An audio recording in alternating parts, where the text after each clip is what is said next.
Well, what's left to say in the longest preseason in Nebraska football history? Find out next.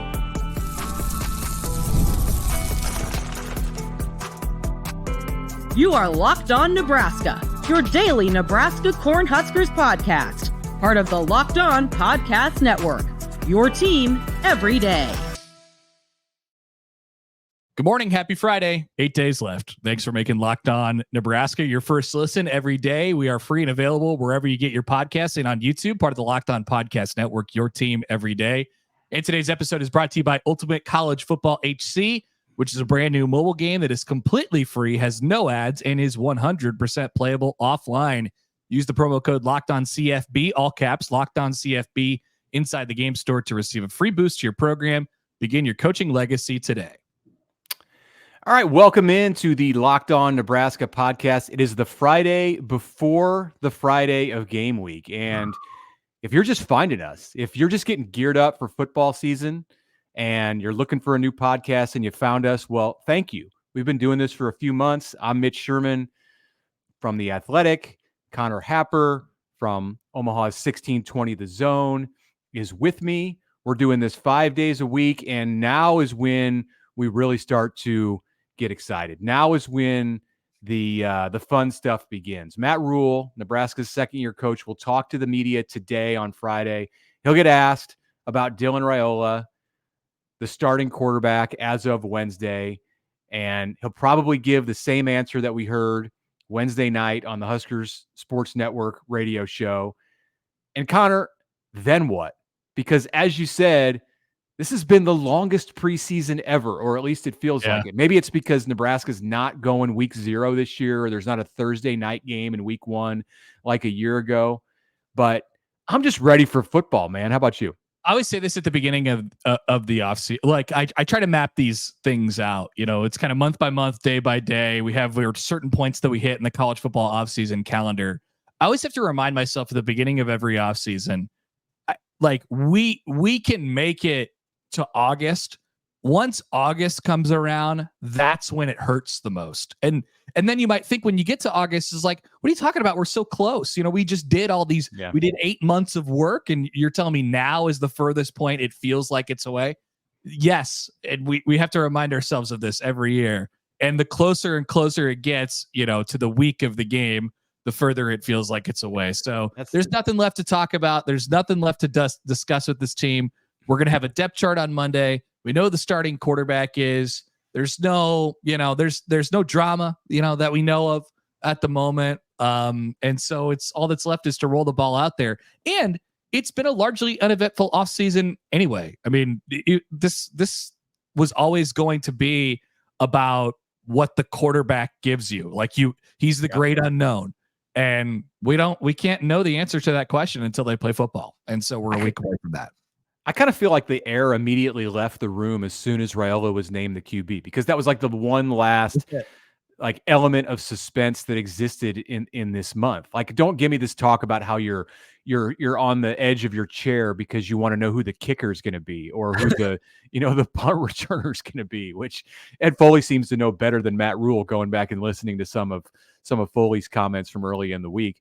But I'm kind of at a loss. Now, stick with us through this show. We've got some stuff to talk about as it relates to some of Nebraska's opponents later in this episode. And we'll have content for you next week because, as I said, Rule's talking on Friday, and then Rule's going to talk again on Monday, which is his normal press conference time.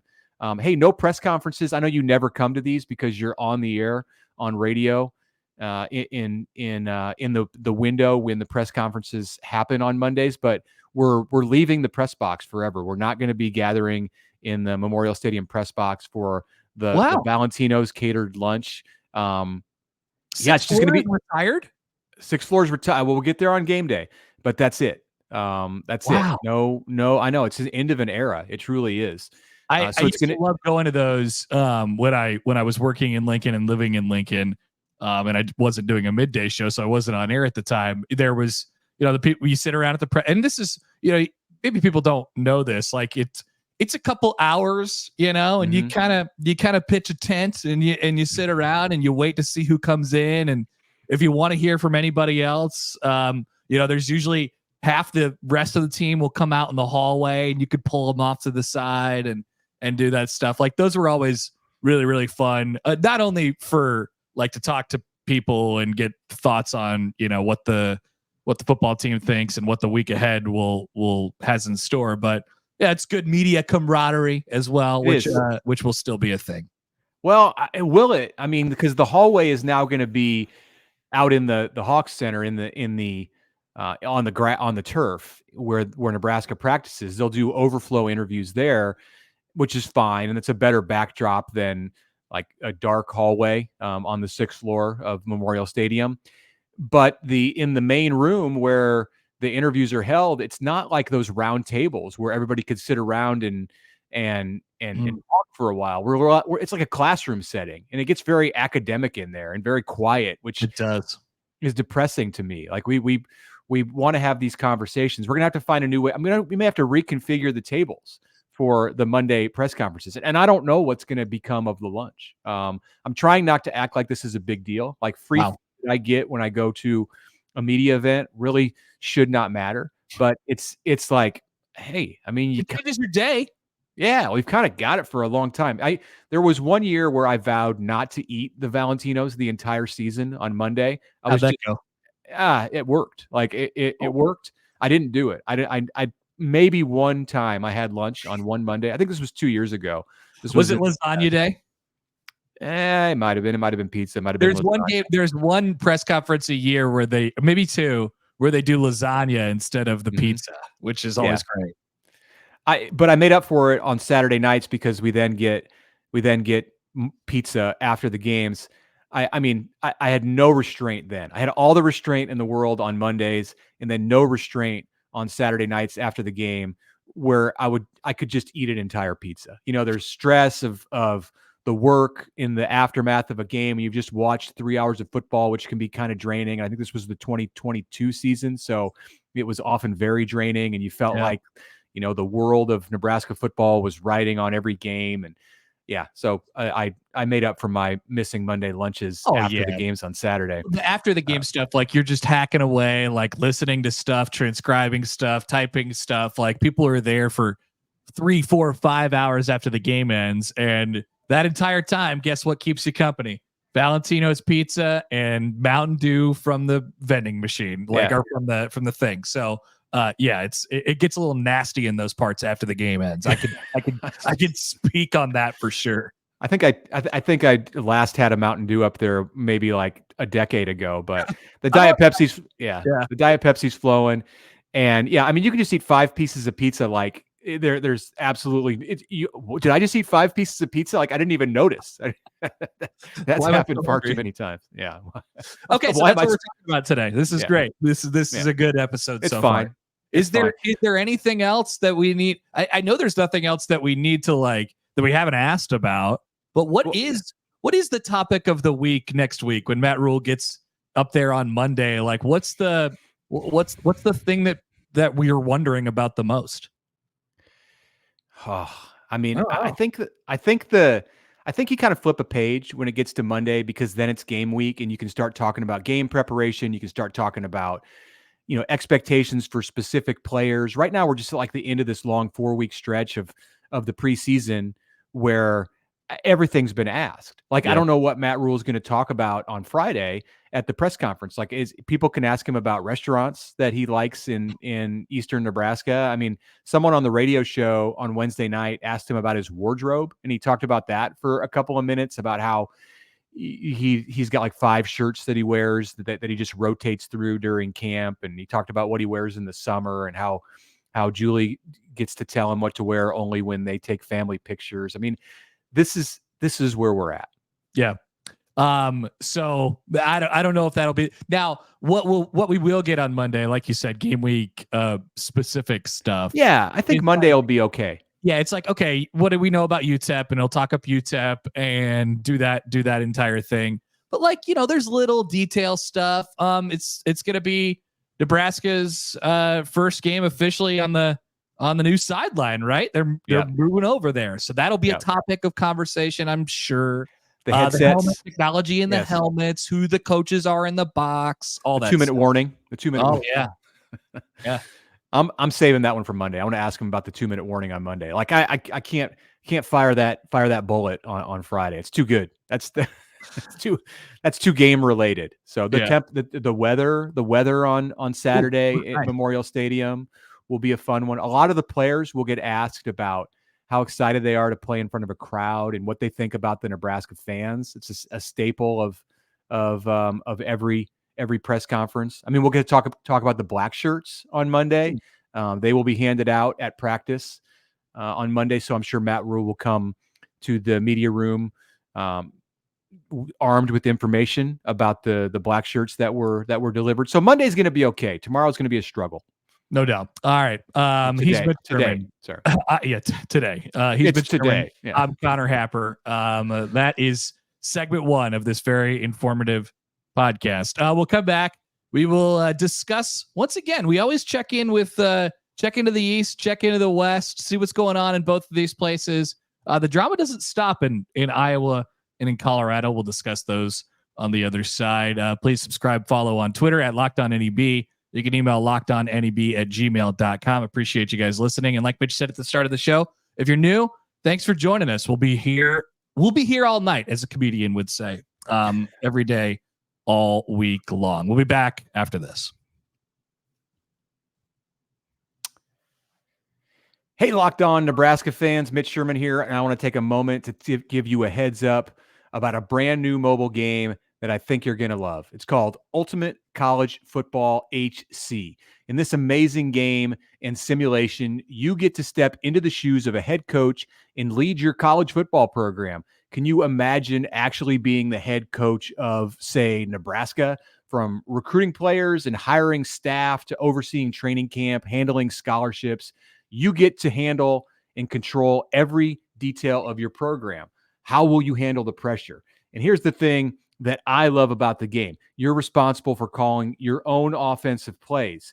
Your strategy will not only determine the success of your season, but it will shape the future and the legacy of your program. That's how in-depth Ultimate College Football HC gets. It's completely free, no ads, 100% playable online. And of course, we have a special offer for Locked On Nebraska fans. Use the promo code LOCKEDONCFB, all caps, inside the game store to receive a free boost to your program. Make sure to take advantage of this perk, as it will get your team off to a strong start. To download, just visit ultimate-cfb.com or look it up on the app stores. Ultimate College Football HC, begin your coaching legacy today. And I would like to talk a little bit about home field apparel, ladies and gentlemen. The college football season is here. It's time for you guys to get geared up. And I'd also like to introduce you to the Can't Miss Kickoff campaign. It's all about gearing up for the season. Let me tell you a little bit about Home Field, a premium collegiate apparel brand based in Indianapolis, focused on creating incredibly comfortable, I can vouch for this, officially licensed apparel with vintage college designs. It's old school. Some of it is throwback. I mean, it's stuff that you don't see anywhere else. It looks fantastic, and it's made by the college football fan for the college football fan. The Can't Miss Kickoff campaign is the thing to pay attention to right now. It delivers everything you're going to need for the football season: football boxes, coaches' jackets, bomber jackets. So it's ready for all seasons. And the football box is definitely something that you're going to be interested in. We were looking at it last week while we were doing this on the podcast. I mean, they are unbelievable, and they will go fast. You get a hat with, a koozie and all the things, and a whole bunch of shirts that you need for the season as well. Go check it out. It's available for you right now. Don't forget, because the boxes are going to go. We've tried Home Field. It's great. You're going to want to get on this action. Also, don't take it from me. Take it from everybody else around you. Everybody else is ordering the stuff too. Everybody else is going to be wearing it at the football games. So I would probably get on this action. You don't want any FOMO. Homefieldapparel.com. Thanks for supporting us at the Locked On Podcast Network. And we're supporting Home Field this college football season as well. You can check out all of the Nebraska apparel and special items at homefieldapparel.com. All right, welcome back. Plenty of I didn't look at the comments on the show yesterday. Did I miss something? They were a bit of a mess. Oh, good. Regarding numerous things. some angry listeners, and I apologize for the audio issues that I had yesterday. That was my internet connection in my home. Just I think know it's been worse. I think it's been addressed. I think it's been addressed. That's good. All right, so we won't talk about the comment section. Maybe I'll look at that after the show. But thank you for commenting on the show. Either way, whether it's good or bad. Absolutely. Our friends at Colorado and at Iowa are in the news again. So Wednesday night, or it was about it was after 11 o'clock. I first saw the news. Shout out to Scott Docterman. Docterman had it. He came through with it. Friend of the show, Scott Docterman, and it said Kirk Ferentz has been suspended a game. And I said, is this real? It's 11:30 at night, and it is indeed real and confirmed by everybody else in the school today. And Ferentz, in a statement, admitted wrongdoing in the recruitment of Cade McNamara out of the transfer portal, out of Michigan a couple of years ago. It was a very quick turnaround for him out of the transfer portal. I'll say this, Mitch, about this, and then whatever happens after that. I'm not mad at Iowa here. Ferentz is going to be suspended at one game. John Budmeyer, another assistant coach, is going to be suspended a game. He was in charge of the recruitment of Cade. Look, man, it's happening everywhere. And like guys go into the portal, Mitch, and they have do not contact tags. What do you think is happening with those guys? So I was getting picked on a little bit here, and I'm not entirely sure why.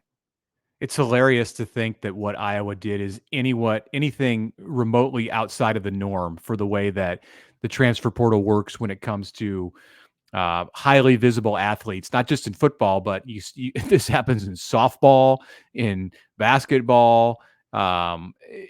It's just the reality of it. There's relationships that exist from back when these players were in high school between the players, their families, their high school coaches, and then coaches at the college programs. And of course, there's feelers put out. There's questions that are asked. I don't know if Iowa just did this more blatant, like if Kirk just picked up his phone and was like, hey, Cade, you want, I'm not in the portal yet. And there's receipts for this, or what exactly is the reason why Iowa had to stand up on Thursday and have a press conference basically with Ferentz, looking like the teenager who was getting scolded in school. I mean, his boss, Beth Getz, the new Iowa athletic director, was standing behind him or off to the side at the podium. It was weird. Meanwhile, at Miami of Ohio this week, the coach is in the media, the head coach, saying Alabama stole my kicker. That's the same thing. And the thing is, that's a kicker that he wanted to keep. Michigan didn't necessarily want to keep Cade McNamara with J.J. McCarthy on his way up the ranks en route to being a first-round draft pick and national championship QB. So I don't know. Your guess is as good as mine. Hey, what you were describing there, with Beth Getz and Kirk Ferentz is, did it remind you of something? Oh, look at that picture you got there. Wow. If you're watching this on YouTube, Connor just made quick work. We did not plan this out, but he found a picture of from August of 2021, which is when Trev Alberts was 1 month into the job of athletic director at Nebraska. And the news came out, much like it did with this Iowa situation. It was early in the morning in the middle of camp. This one was late at night. At Nebraska, it was early in the morning. Brett McMurphy of the Action Network broke the story that Nebraska was under investigation for improper use of an analyst. By the way, have you seen the rule as it currently stands? Schools are hiring 100 of them.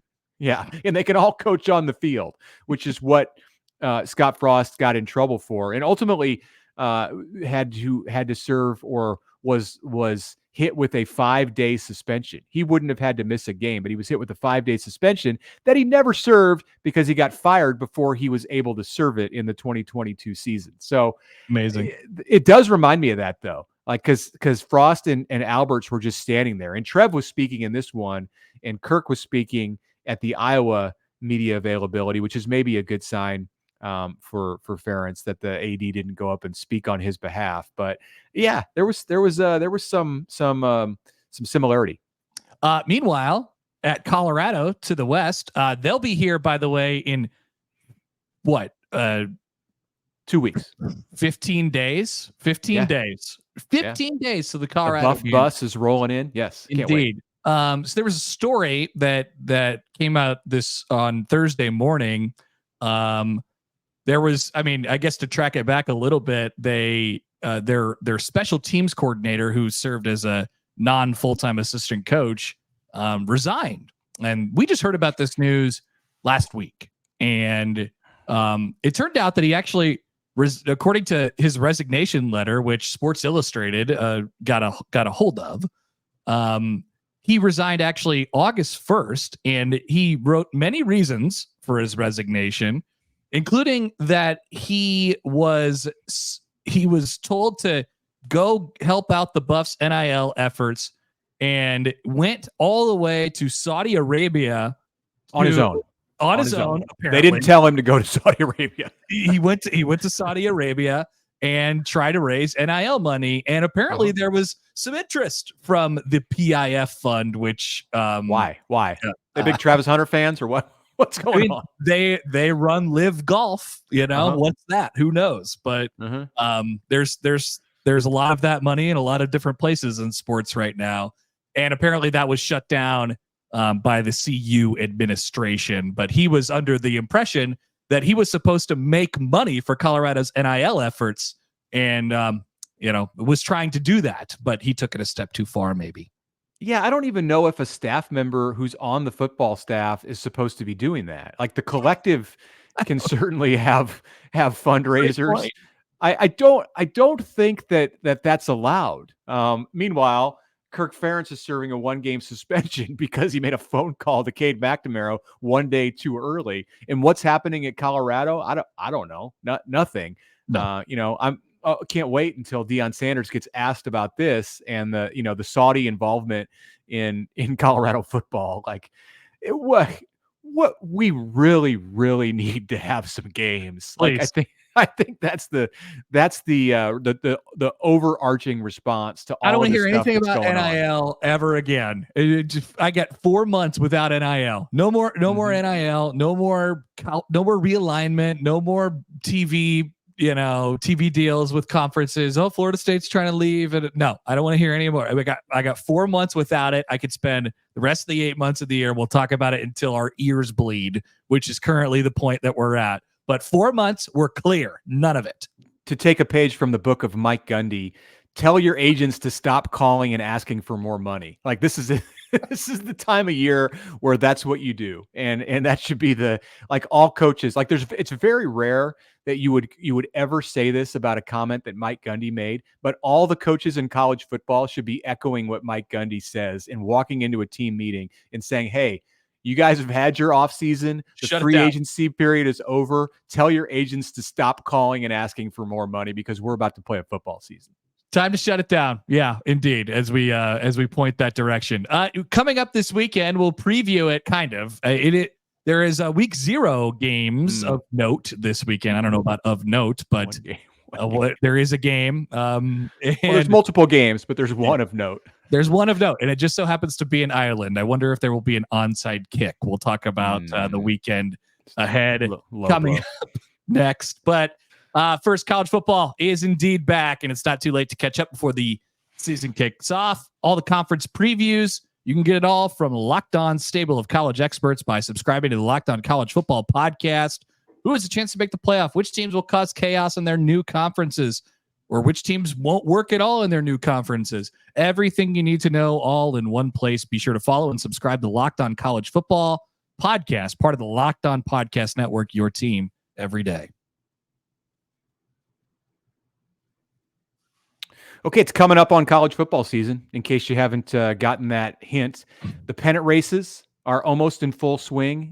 They are in full swing in Major League Baseball, and it's time to get excited about fall sports. I was just looking at the Kansas City Royals schedule. I was in the car with my 13-year-old, and he was reading me all of the series that remain for the Royals from now until September 29th. You know, they play the Braves at the end of the year. I don't know what's going on that. A bunch of interleague at the end. They finished with like 9 interleague games in a row. Yeah, anyway. Yeah. I thought he was reading it wrong. I'm like, you're looking at April, man, or May, or I don't know what it is, but he's right.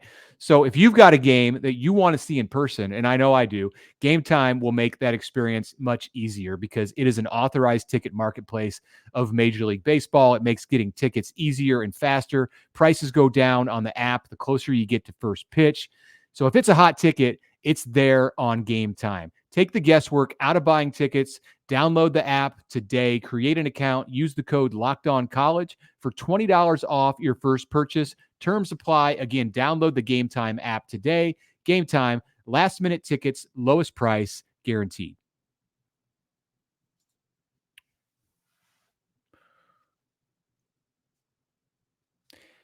As we mentioned, Connor, to start this final segment, as we mentioned, it is week 0. It is Friday. Tomorrow is Saturday. There is a college football game between 2 Power 4 teams on the calendar. The Aer Lingus College Football Classic. How's that for bringing up some memories? Florida State and Georgia Tech are taking the field in Dublin, Ireland. Remember the Aer Lingus Classic? And why is this an ACC regular season game taking place in week 0? Yeah. Well, why was it a Big Ten game 2 years ago? It was. You're right. It was. They like these conference games. It's odd. This is interesting because Nebraska Northwestern, I think last year was Navy and Notre Dame. Notre Dame's been in it a couple times. Boston College is there's clearly been a theme, right?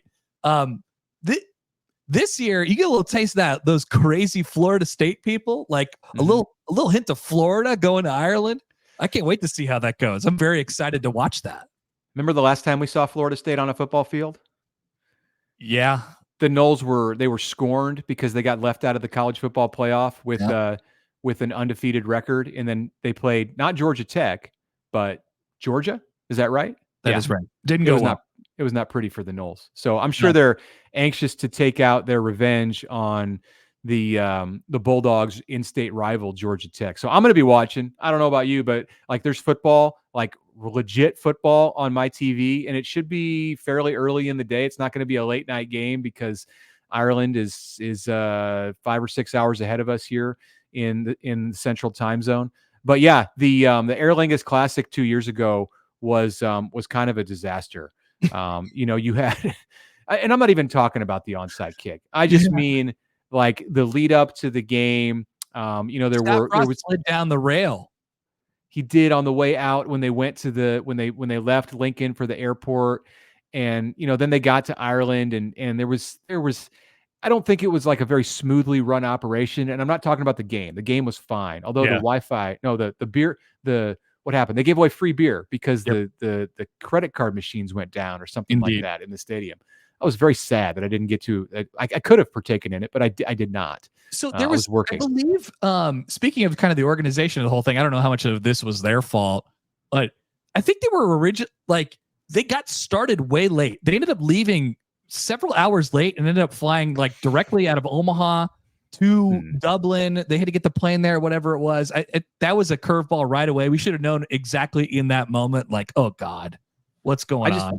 I just know when I landed there, I hadn't really slept in 28 hours. And then I had to stay up for another 14 hours. My hotel room wasn't ready. I walked around Dublin, stumbling in some kind of a fog. I went to Nebraska's practice. I mean, it was very cool. I will say that, to be in Dublin, and I'm grateful that I got to go, but it was about as tired as I've ever been in my life the first day or so that I was there. And, that kind of mirrors, I think, how a lot of people felt. And the Nebraska operation just didn't seem to be all that smooth. So, we talked last segment about how not doing the right thing, maybe. I think that was some of it. Yeah. I just never got the sense that they had it all figured out about how that was going to work there. That's as specific as I feel comfortable getting. We talked a minute ago about Iowa and Colorado and all these distractions that are taking place in their program. And Nebraska had that in 22 with the Dublin game. That's not easy for anybody, even if everything was going according to plan, to go over and play that game. That's not been the case. It's been refreshing this camp at Nebraska as we finish this pod up. It's been just smooth sailing. And I'll knock on the wood paneling on this wall here. Better. Yeah. So it's been relatively drama-free around here. Although there was the whole dust up with, speaking of the card machines going down, People did not like the Memorial Stadiums going cashless. So that's drama. Hey, we never commented on this. There's no alternate jerseys. Did we not talk about this last night? We talked about it because it's a thing that I don't care about. Remember? Oh, that's right. You don't care about this. That's good. Hey, by the way, on this Aer Lingus thing, I was reading, there was a big story on ESPN today about the logistics of getting college football teams to Ireland. And they were in like really deep thought and discussions about bringing mascots. Like, in the case of Georgia Tech, they have an old car. They have the Ramblin' Wreck. And so they would have had to put it on a boat, and they could have got it to the game in time, but they wouldn't have been able to get it back in time for their real home opener.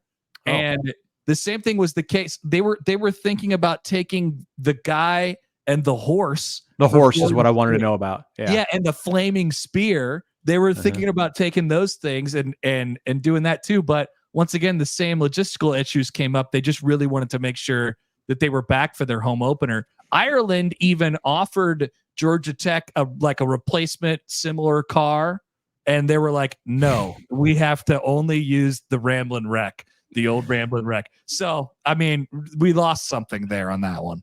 You're telling me that in this world today, 2024, you can't get a horse across the Atlantic Ocean in like 6 days? I mean, I don't know. That was the thought. Yeah, I think the horse could have made it back to Tallahassee just fine. I'm really disappointed that the horse is not going to be there. Yeah, maybe they'll take the guy and he'll slam the spear in the ground himself. I'm not sure, but they should take him. Yeah. So remember last year in camp for Nebraska, we talk about drama in camp. Like Matt Rule's first year, you had Xavier Betts leave the team in the middle of August.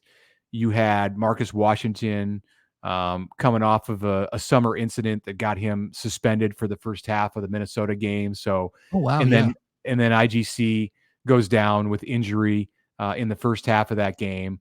Like the drama for Nebraska was already underway, is my point, at this time a year ago. And we'll see. They've had a couple of injuries, but I don't know that they're necessarily dramatic. Like injuries are going to happen in camp, and we'll see if they make it through week one to Colorado week. If we're sitting here 2 weeks from tonight on the Thursday before Nebraska plays the Buffs, or two weeks from Friday, can you tell we're taping this on Thursday night?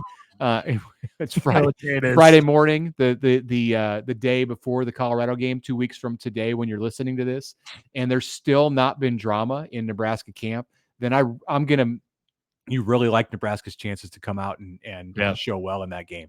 They've had one notable season-ending injury. They've had another basically starter who's not going to be around for indefinitely at this point. We'll see when they get Javen Wright back. But it's been relatively uneventful, and that's by design. I mean, this program's had way too much drama, especially in the lead ups to seasons, and it doesn't, like you said, it doesn't really bode well for them. It sets a bad tone going into the season. So they've had that for each of the last 2 years, when you include the Ireland year, and then this, last year what you just mentioned. So wouldn't be bad to go in a little fresh. I think it just makes the players get that, oh, here we go again attitude. So as much as you can avoid that, you jump at that opportunity. So, all right, that's it for this Friday show. We'll be back on Monday as Matt Rule takes the podium for his first game week press conference of the year. Until then, have a great weekend. We want to remind you and thank you for making Locked On Nebraska your first listen today. Now go check out the Locked On College Football Podcast. Spencer McLaughlin, he's got you ready for an exciting season on the gridiron. You can find the link to the Locked On College Football Podcast in the description of this show, part of the Locked On Podcast Network, your team every day.